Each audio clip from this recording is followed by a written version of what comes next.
English teacher, part 3. There are different roles of a teacher, and I discuss all of them one by one, and I give them in detail. The teacher as a constructive self-analyst. One important part of becoming a teacher is expanding your self-knowledge, getting to know more about yourself through constructive self-analysis. Self-knowledge is extremely important for anyone who wishes to become a member of a helping profession. For without sound self-knowledge, no one can truly help others. By practicing constructive self-analysis, you should learn more about several aspects of your mental and emotional life. Consider the following possibilities.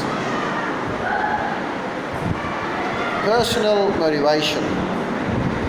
Is it important for you to determine why you want to become a teacher learning facilitator?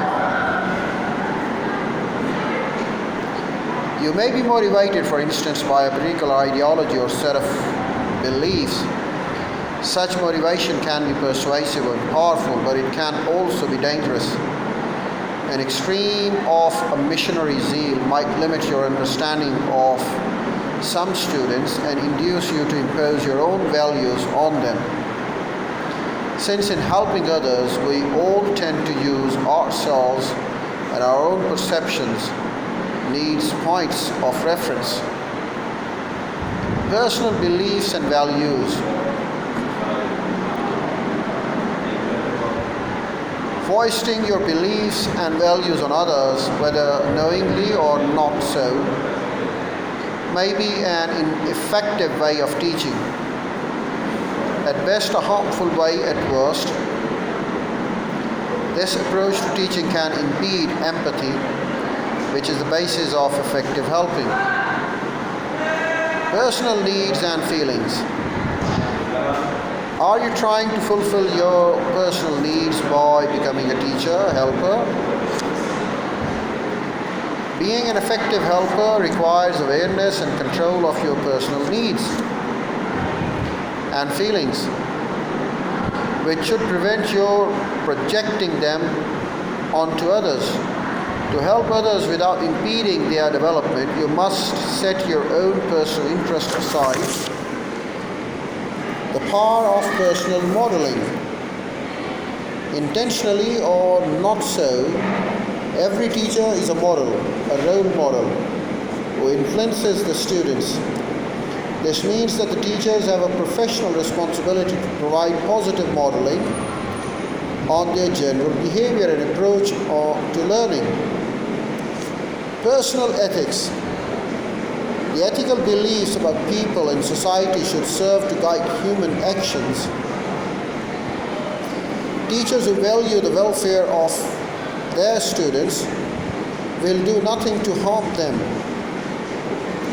Teachers' professional organizations establish codes of ethics that reflect common values relating to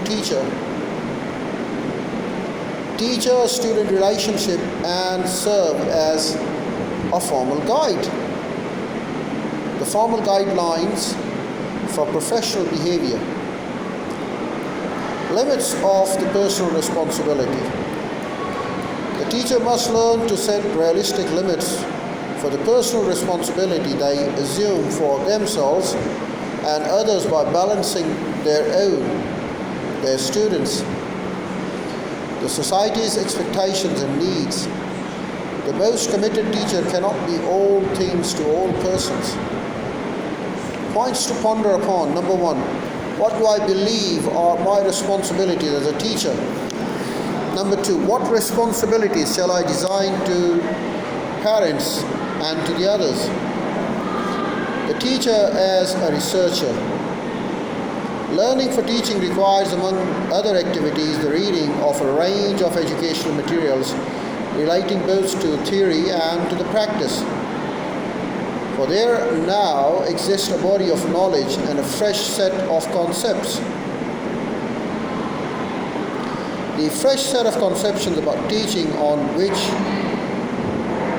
to base teacher education. Many advances in the pedagogical knowledge can now provide teacher education with the scientific foundation.